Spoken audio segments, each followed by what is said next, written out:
Ordinarily, I don't delve into matters of cabinet secretaries and their engagement with the House. But on this one, Mr. Speaker, I want to adopt in totality the sentiments that have been expressed by Honorable Ichungwa and add that there's something that seems to happen to people once they go to the executive. There are people who are in the executive who previously were in this House, like this particular honorable lady. Once they cross to the executive, they acquire some holier than life, bigger than life status, and they think that they can lord it over everyone. Mr. Speaker, as a matter of principle, this is the organ of government that oversees the other organs of government. Mr. Speaker, we oversight the executive, we also oversight the judiciary in terms of their budget, and we oversight the independent commissions. So this message must go out very clearly and loudly so, that regardless of who you are, and especially if you happen to sit in the cabinet, you must understand that apart from being answerable to the appointing authority, you are squarely answerable to this House. And if this House invites you, everything else can wait. In fact, must wait. And you run here to address the issues over which you have been invited. Mr.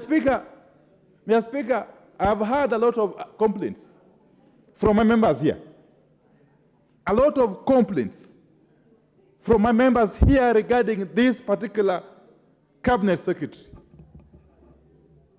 about how contemptuous she continues to treat not only members of parliament, but also the institution of parliament as a whole.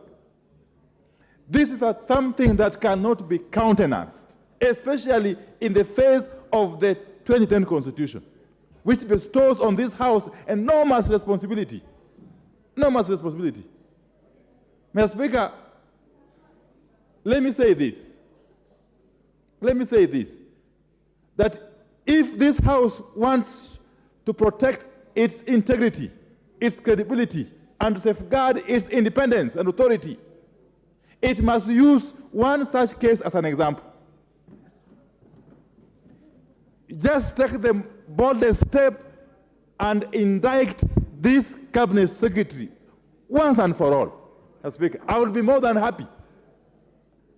Honorable Ichungwa, I'll be more than happy to second you if you are to move a motion here of impeachment against this cabinet secretary. And there are many, these kind of persons, these characters. There are many. Mr. Speaker, unfortunately, I don't engage with them, but my members do. But the reports I am getting is that there are a number of them who are behaving in a similar manner. We want to remind them, wherever they are, that you cannot wield any more power than people who have been elected by Kenyans and sent to this House to represent them and address the issues of concern to the whole country. You could be sitting in State House or in the cabinet office, in your cabinet minister's offices, but you must understand that this House has got authority over you. This House. So I want to really plead, and I'm seeing this letter, Mr. Speaker. Mr. Speaker, this letter on the face of it is really insulting. This letter is dated 5th July, which is today. And I am told she was required to be here. I didn't know because I don't take much interest. But I am told she was supposed to be here today. If you got a letter inviting you to Parliament for whatever reason, either to a committee or to the whole House, for whatever reason, 3 weeks in advance, you cannot wait until the last minute and then you write to Parliament that you are engaged in some nebulous activity, in some dingy places. Mr. Speaker, you cannot do that.